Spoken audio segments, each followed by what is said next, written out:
uyu akaba yaratanze, akaba ari nawe waguye ku rugamba ubwo umwami w'u Rwanda Rwagasabo Cyilima wa kabiri Rujugira yoherezaga umuhungu we w'igikomangoma waje kwima ingoma nka Kigeli Ndabarasa gutera Ndorwa.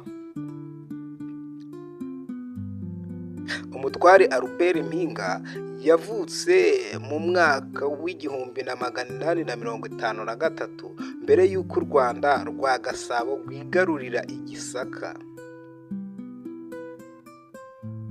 Abyirutse se ubwo yari umutware w'umusigire wa Migongo.